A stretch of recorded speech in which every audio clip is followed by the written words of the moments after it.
Today, we're going to talk about driving bottom line results. Understanding how to create ecosystems where employees can deliver your company strategy and goals requires data and listening combined with expert analysis. And what are most HR pros concluding from this process? That designing a top-tier employee experience is the answer. To help us design yours, we've called in a top 100 HR influencer.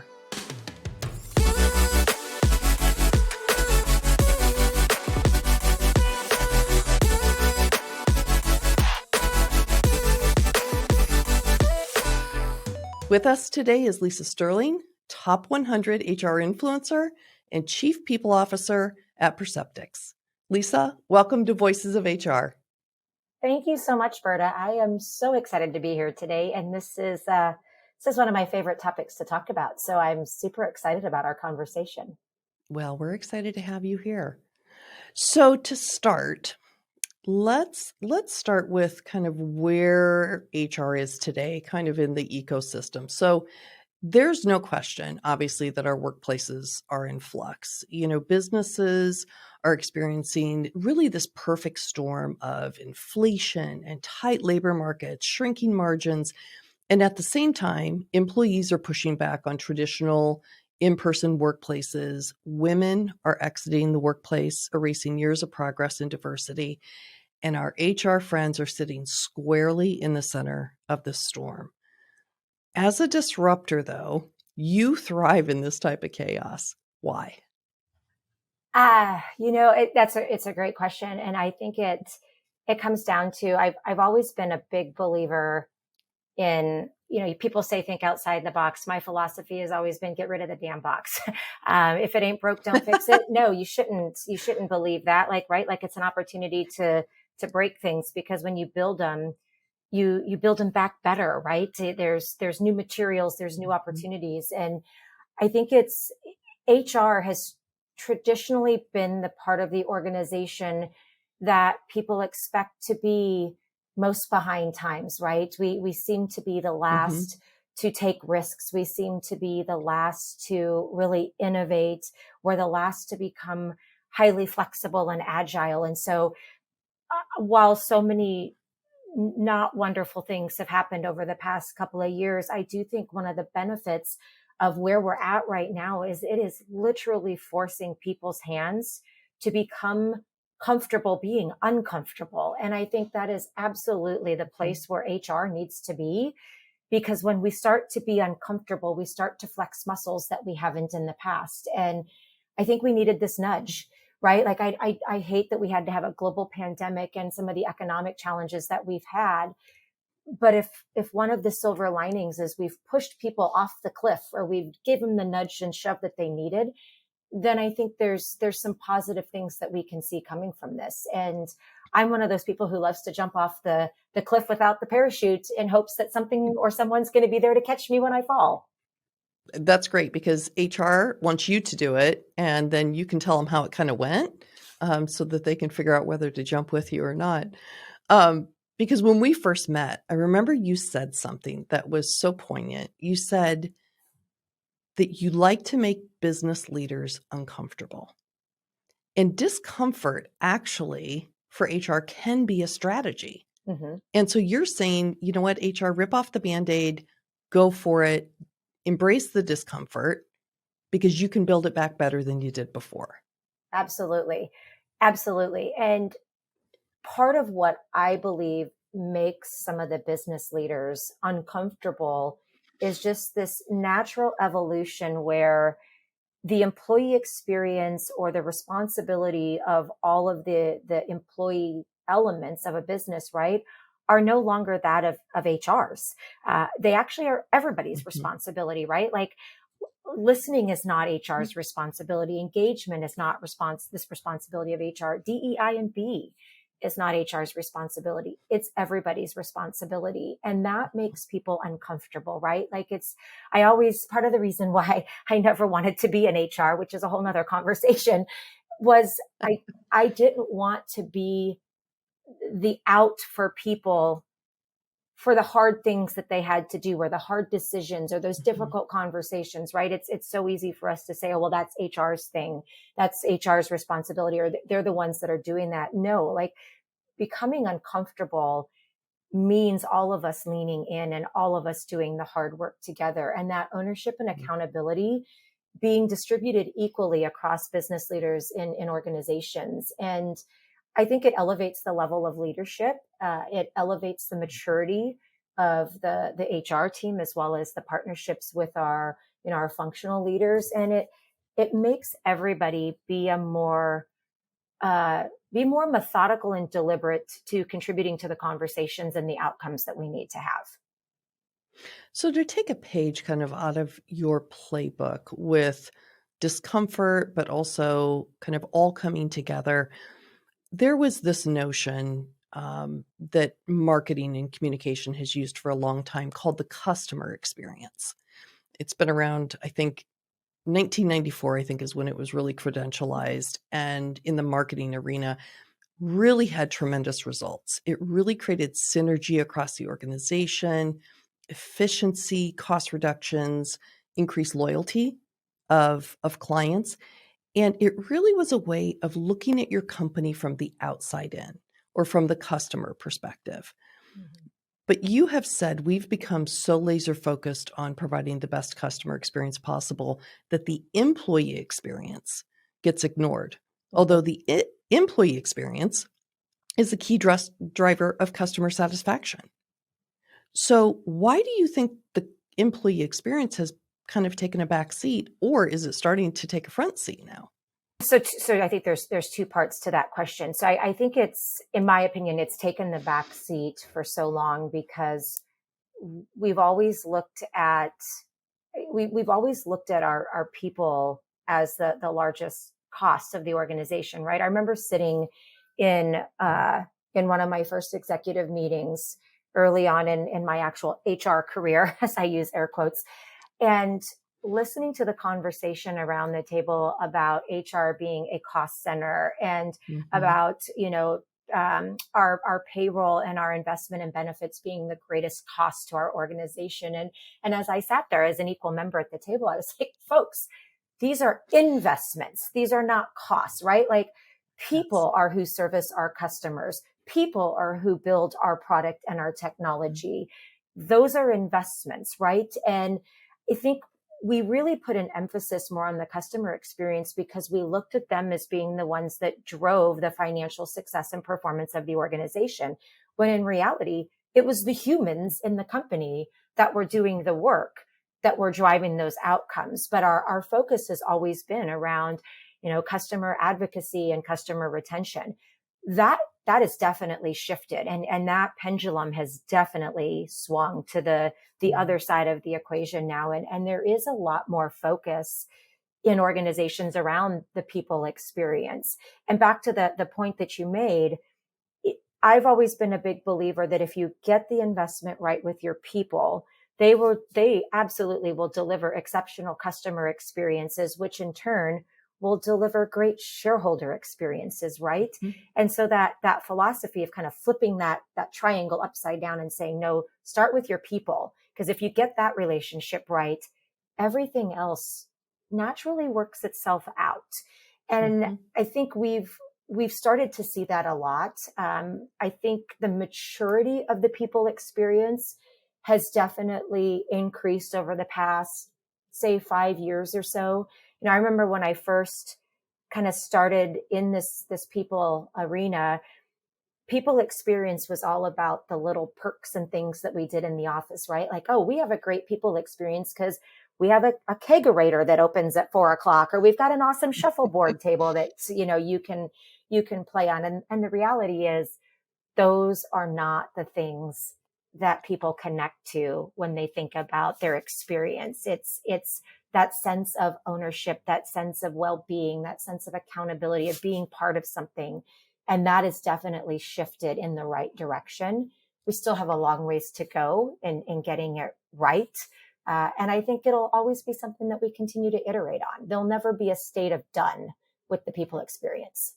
Nor should there ever. And to your point, they are our greatest asset. And if you do invest in them, you have to think about it as a return on investment, right?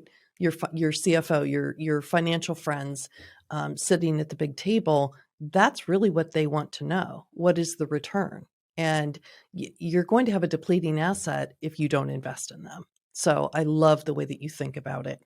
So if we have some listeners on that are listening now to the podcast, what do you recommend for organizations that are just now starting to pay attention to their employee experience? How do they even start?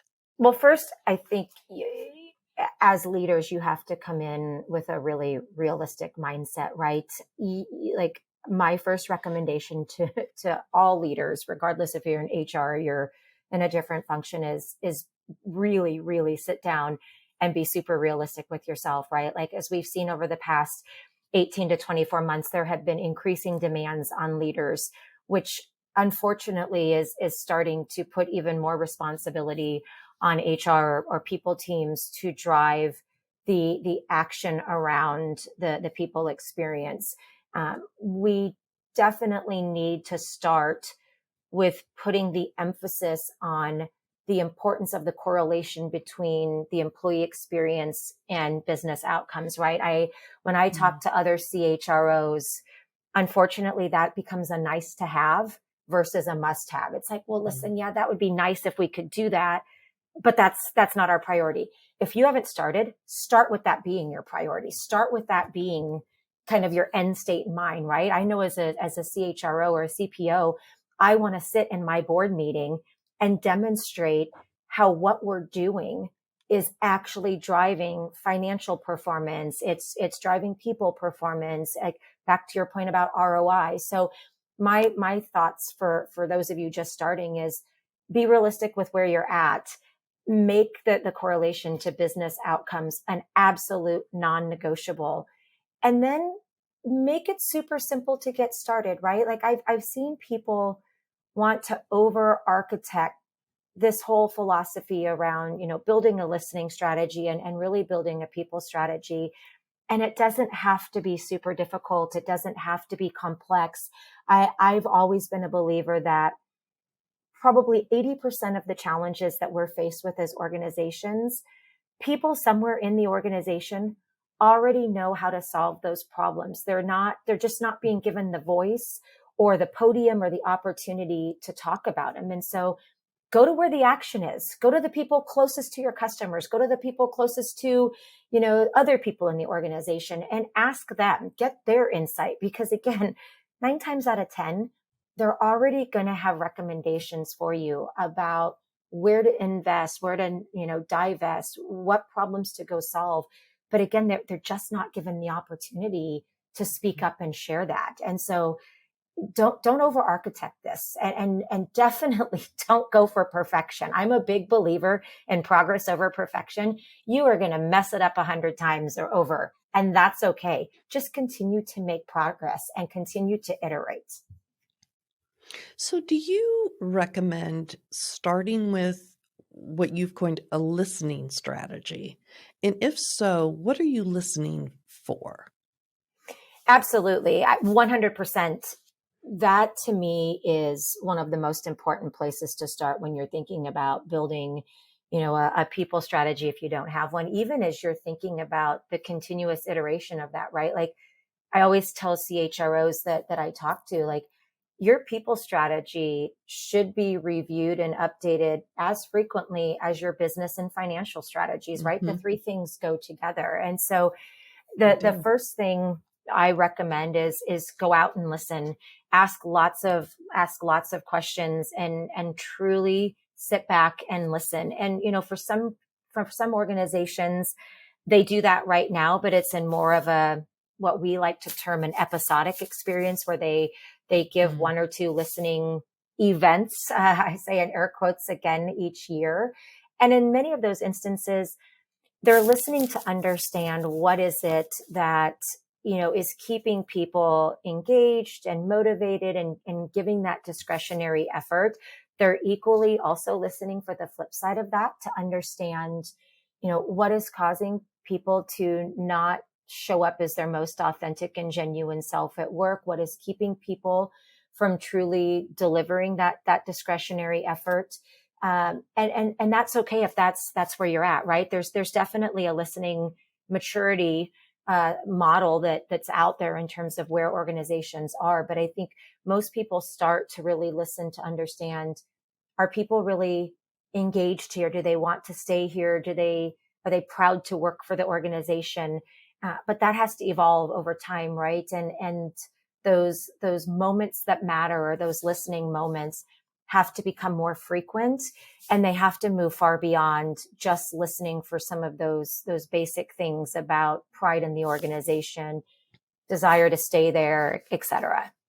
So you consult with a lot of companies. And if I remember correctly, you had told me about a story about I think it was a beverage company that was having problems with workers' compensation claims. Mm-hmm. And your consultant on your team discovered that there was a connection between this organization's workers' comp claims and their employee engagement. These two seem like cons- completely separate issues. How was that correlation made between the two? And can you tell us a little bit more background about why you were engaged and how you found it and what the solution was moving forward?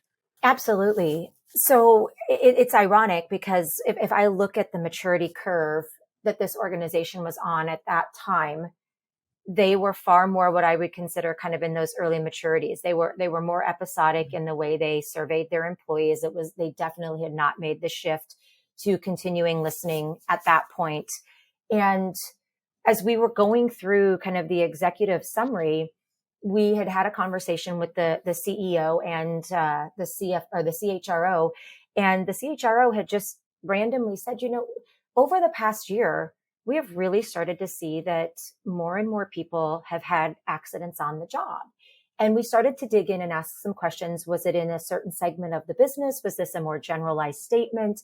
And what we learned is that it was actually happening in their manufacturing plants. And as we went back and started to look at the engagement, we're like, okay, well, we know traditionally people who are less engaged, who are less committed, who, have probably a shorter tenure within an organization, don't always care as much about how they show up, right? And sometimes they get maybe a little bit sloppy in the way that they perform. They're not as buttoned up, right? Their intentions are good, but the way they're showing up isn't there. And we were actually able to go back and make a correlation between engagement levels and worker comp claims, because we were seeing that the areas where engagement had started to falter and started to go down is where the increase in the actual workers comp claims was going up. And a group of far smarter people than me and some technology and probably a whole lot of pivot tables and things that my brain doesn't wrap around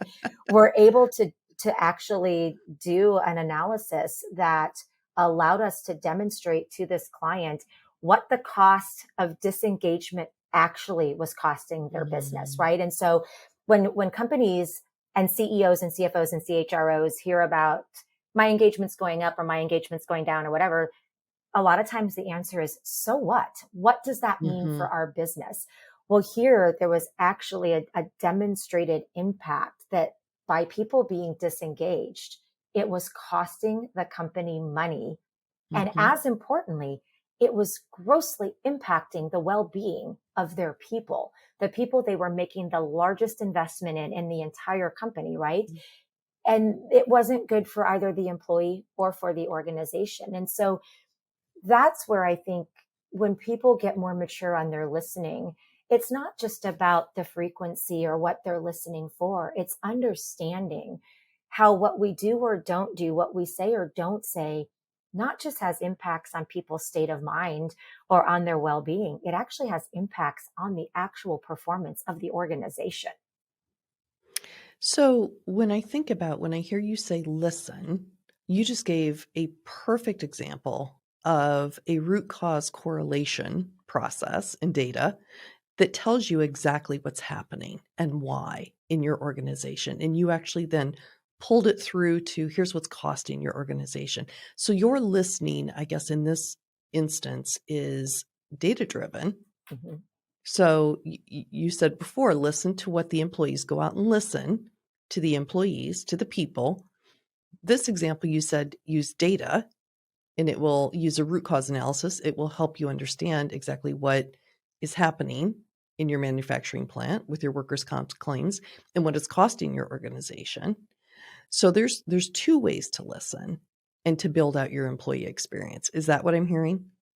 Yes. And I would actually say there's even more ways to listen, right? Like there's the deliberate elements that we've just talked about. It's also the unspoken language too, right? Like we're all on Zoom, what feels like an enormous Yeah. amount of time every day.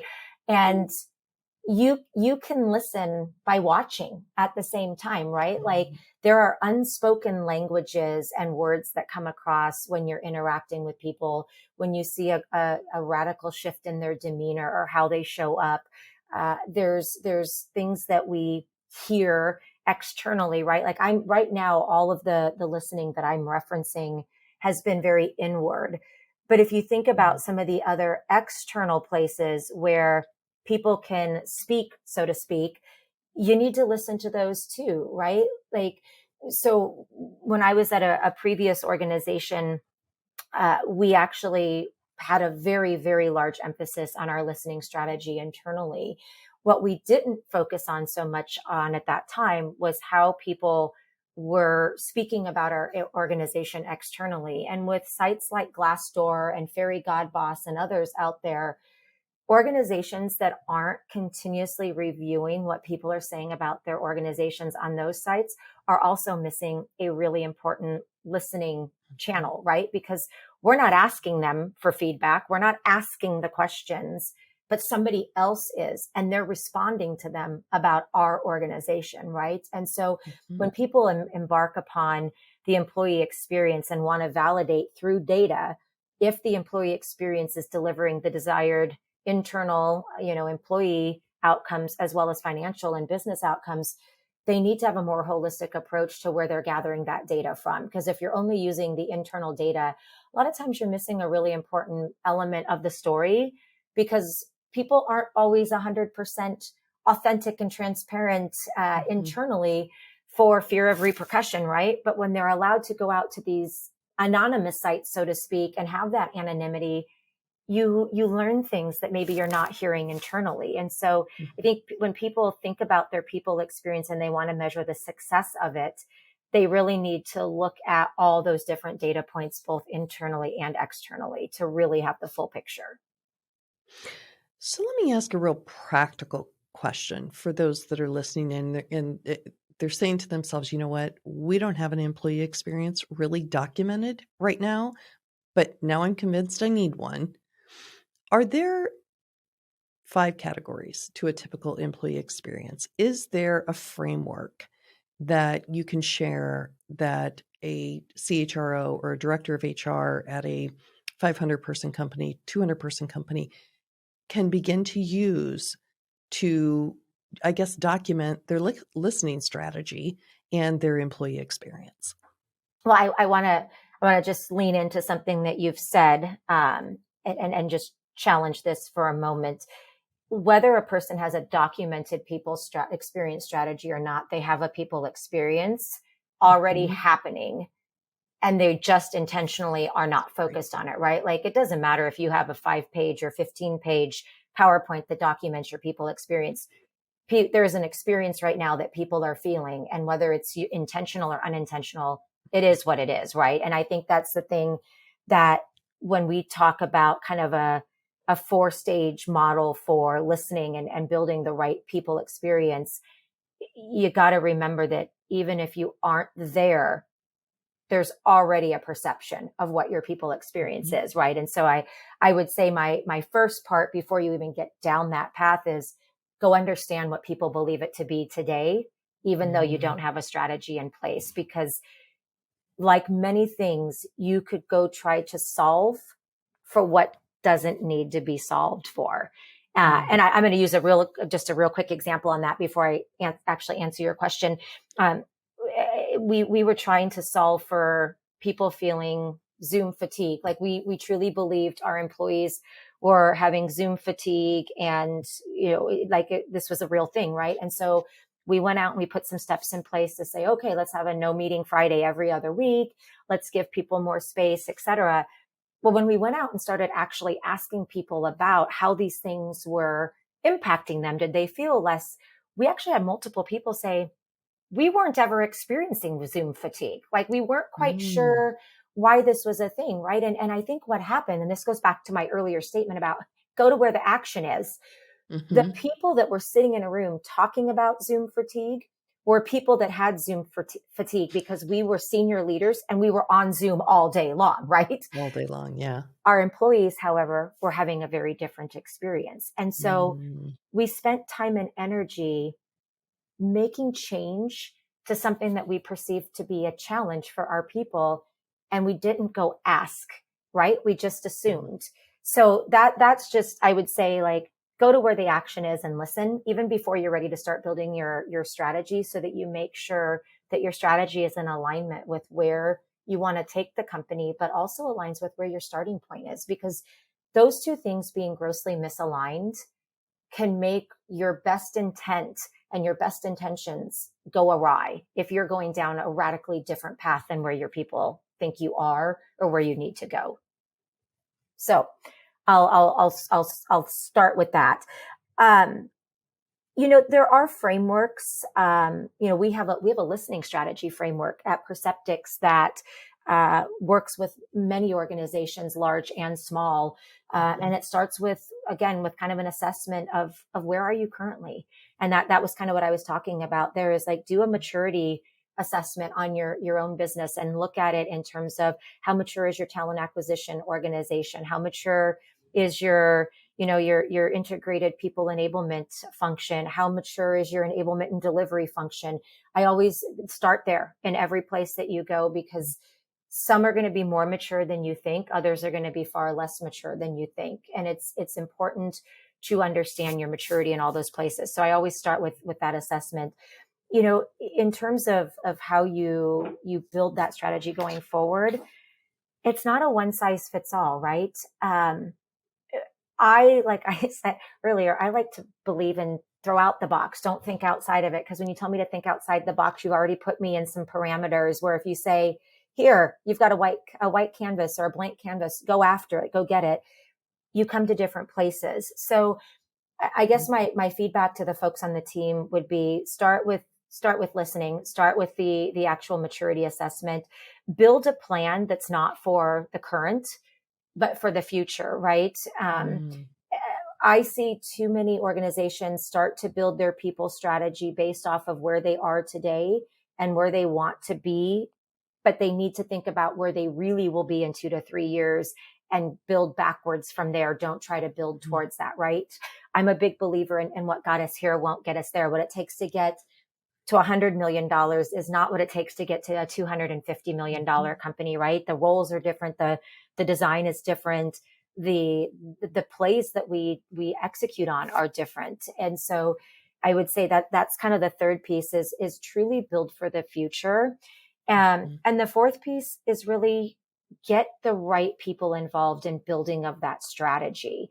And again, that's sometimes hard, especially for CHROs who have worked in HR for a long time, because we've seen a lot, we've done a lot. Sometimes we think we know more about what needs to be done than others. But the reality is, some of my best learnings and aha moments have come from bringing people into the conversation that aren't even in the people organization. So Mhm. I would say that, yes, there's probably a far more documented framework that people can use. I choose not to use such rigid Mm. frameworks, because I don't want to walk into something kind of already understanding what I need to solve and how I need to solve it. I want to truly go in completely open minded and open to allowing that journey to go where it needs to go versus following a strict process. And I think that listening strategy is a big part of that, because the questions that you ask and the answers that you receive help drive what actions you need to take. And you're constantly iterating on those, right? It's Mhm. to our point earlier when you and I were talking briefly, there's no done. There's no done, right? Like, Mhm. you're not going to build a people strategy or a listening strategy or a business strategy and be done, right? You're going to have economic headwinds. You're going to have Mhm. societal headwinds, right? There's going to be all kinds of different things that are both in and out of our control that will change. And so I think those four main areas are areas I can really stand behind and say work. The rest kind of falls into place. I think listening to you makes me think about in corporate strategy, a lot of times you just take a look at the current plan and you upgrade it to the economic conditions, the regulatory conditions, whatever is happening, but it's more of a gap analysis. Here's where we want to go. Here's where we are today. Here's what we need to do differently in order to execute that plan. Your point about there is an employee experience, whether you document it or not, was brilliant because there is. And so really it is about a gap analysis. It is about where you want to go and also being so forward looking and not looking at the past. So two excellent points Lisa just made there. Number one, you already have an employee experience whether you know it or not. So you need to document that. And then number two, look forward when you want to create that new experience. Excellent, excellent points. So for those CHROs, directors of HR, they're stepping back and they're saying, okay, I need an HR strategy, just in general. What do you think is the first step that a CHRO should take, knowing that there already is a corporate strategy maybe established? And maybe it's a growth plan type strategy. To your point, the first 100, it's going to look very different when you grow to that second 100 million or that trillion or whatever it is. What's that first step that they should take to align the two strategies together? They have to get aligned and get the right stakeholders into that conversation as well, right? Like, Mhm. I will say I went about this the wrong way my very first time in Do this tell seat. us. Oh, believe me, I'm so open to telling We my all make mistakes. mistakes. Yeah, I seem to make them, and they're not small ones; they're big ones. That's But all right. Big ones are good too. they are, and they always seem to land me to a bigger aha moment. So, Hmm. uh, and all joking aside, you have to build the relationship with the right straight stakeholders. And for me, the two most critical stakeholders for me and in my CHRO CPO role are our CEO and our CFO. And I always kind of refer to it as kind of like the three-legged stool, right? Like one of those legs is off and the stool falls over. You've got to have all three of those aligned, because your CEO 9 times out of 10 is responsible for the organizational strategy, right? Your CFO Hmm. manages the financial, and then you've got me, right? The CHRO that really is responsible for ideating and creating that people experience. And as I did myself, and I see others that are more inexperienced as well do, they try to go build that and then come inform the CEO and the CFO what their plan is and share Hmm. it. Whereas start with them, right? Like, don't go build something and come back and share it with them. I am a big believer in ask for forgiveness, not for permission, but not Hmm. when you're building your people strategy for your organization. And again, I don't know if that's because we're nervous about the direction they're going to push us down or point us down, right? Or, I sometimes think CHROs maybe are a little bit standoffish with going after the CFO because budget conversations come in and that can limit their ability to think big. But I have Hmm. found in my relationships, which I have phenomenal relationships with the CFOs I've worked alongside, is if I help them understand where I aspire and we aspire to take this company, they can help us figure out how to get there through our financial, investments. And we Hmm. can work together to think strategically about how we do the things we want to do versus me going and building something and then coming back and trying to fit it into a budget or into a plan, right? And so I think that's where I would definitely tell people to start is get with the right stakeholders. And depending on the size of your organization, it might also mean bringing in your chief revenue officer, your chief marketing officer, right? Mm-hmm. Like those are people who have very critical jobs in how the organization identifies and generates and retains revenue, right? And at the end of the day, if we're not getting out and building a name for ourselves in the market and generating revenue and keeping our customers, none of us have jobs. So Right. it's important for the people leader to also understand, how does this company make money? What are the critical, business metrics or analytics that we're tracking towards? And how do we as a people team help support that? That's critical too into how we build our strategy, because if you're in a grow mode, right? Like making sure that we are identifying, selecting, and retaining exceptional talent is critical to the marketing organization's success, to the revenue generation's success, to the growth organization's success. And again, I've just seen too many times where those conversations happen in silos versus as collective discussions where we really are ideating and supporting one another. So that would be my biggest piece of feedback is get the right stakeholders in the room. And if your CEO and CFO aren't part of that conversation, and probably your CRO and CMO, stop the conversation, because you're Mm-hmm. not getting enough of the vantage points that you need in order to build a holistic people strategy for the company. Absolutely. And you're the expert at the table. I think most often we forget about that. That is the expertise of the CHRO, to have that strategic lens, but know their people. And I think when you have a listening strategy where you can approach it as, this is what I know is happening within our organization. This is where we want to go. This is what we need to do differently, or this is how we need to add, or whatever we need to do. Um, that's the kind of conversation that you should be having with your peers if you aren't already. It is. And it is, it is such a critical conversation. And I shouldn't even say conversation. They are critical conversations to have and continue to have, because they truly do differentiate the most successful organizations from the rest of the pack, right? They do. We have, you mentioned this earlier, we have a kind of well, it's not kind of, it's a big research report that we put out every year that is about the state of employee listening. And one of the continuous pieces of outcomes and feedback that we see from this type of research is that organizations who are more intentional about their people strategy, who are deliberate about having an ongoing and more continuous listening strategy, actually are 6 times more likely to exceed their financial targets.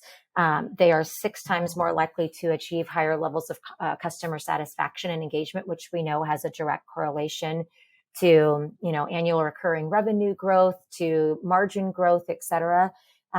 And in many organizations, they're 9 times more likely to be able to innovate and iterate more rapidly. And let's be honest, like in today's world, we all are racing to be first, right? Because if you're not first, Mm-hmm. you're last.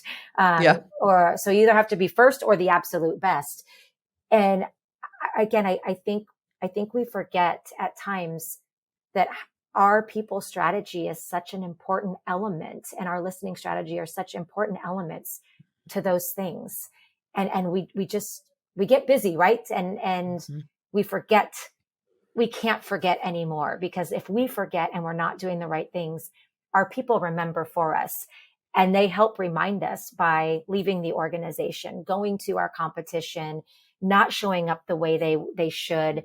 And all of those things impact their ability to deliver, right? Exceptional performance. And that's what we Mm-hmm. need.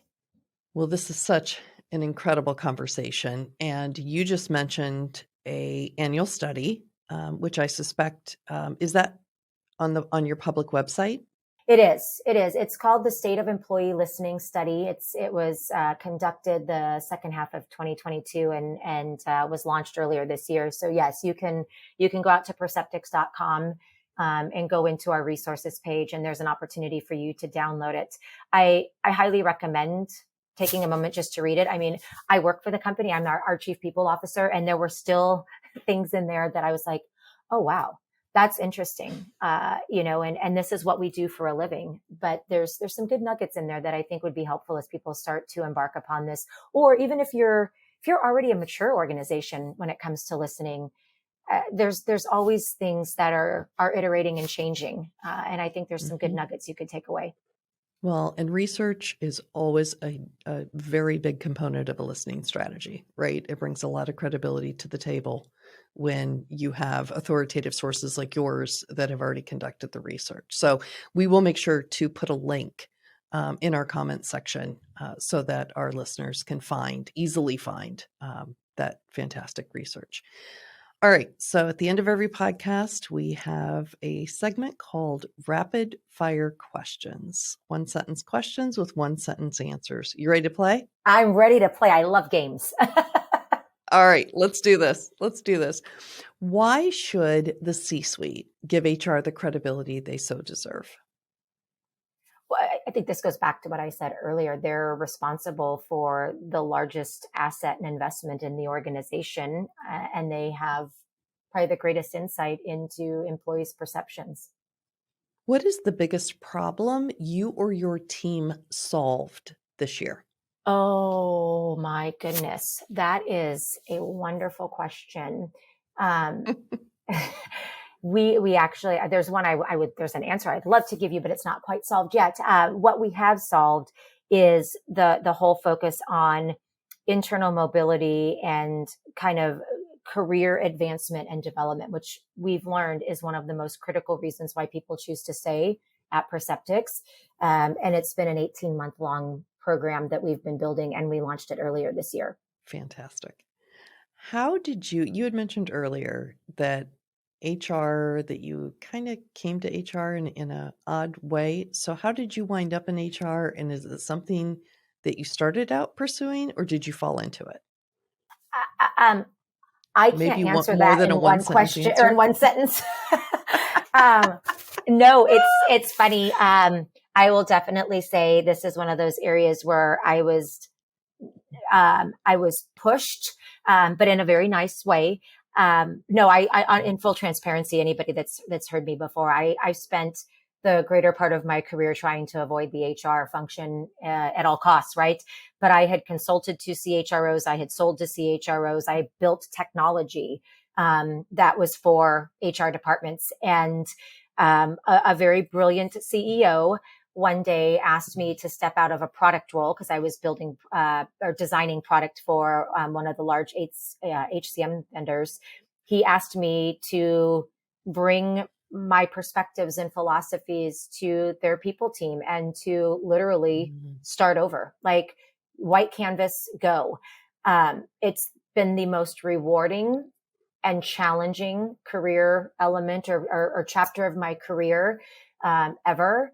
But I would say that, if somebody wants to make a seismic difference in an organization, the HR and people team is a place where most people don't look initially, lift up the covers and dig in, because it is one of the most rewarding and fulfilling areas of the business, and there's tremendous opportunity. I'll give you a high five on that one. What advice would you give to a smart, driven college student about to enter the real world? What advice should they also ignore? That's a great question. I would say, one, be a continuous learner, be inquisitive, don't ever stop learning. Two, I have to add a second one. Be patient. And that's, I feel like that's silly saying that because I'm one of the most impatient people you will meet. But I, excellence takes time. And we've grown up in a hyper fast growth time over the past 15 years. all good things do take some time, and I can appreciate how fast people want to move, but be patient, but don't ever settle. Like, again, progress over perfection. So the advice that they should ignore is to settle for something, to never 100%. settle. Don't settle. Mhm. Don't ever rest, because once you rest, somebody else passes you by. There you go. Where can people go to learn more about you and Perceptyx? Well, me, I'm all over LinkedIn, Twitter. I'm kind of a social media person. So if you do want to learn more about me, just connect with me on LinkedIn. Please do reference that you listen to this podcast, because I will say I am one of those people who's probably a little bit more selective on who I just accept LinkedIn requests from. So if you reference that you were on this podcast, I'll know that's why you're reaching out to me. I would say Perceptyx, go to perceptyx.com. There's tons of information there about us. The state of employee listening is there. Or again, reach out to me. I love talking about what we do and how we do it. Today, we have been joined by Lisa Sterling, Chief People Officer at Perceptyx. Thanks again so much, Lisa. It's been such a pleasure. The pleasure was all mine. Thank you, Britta. I really hope you enjoyed this episode. Thanks so much for watching. We would love it if you shared your thoughts on any of the topics we discussed in the comments below. And if you got value from the video, it would mean the world to us if you hit the like button and subscribe to the HR Morning channel. Thank you so much for joining us, and we'll see you next time on Voices of HR.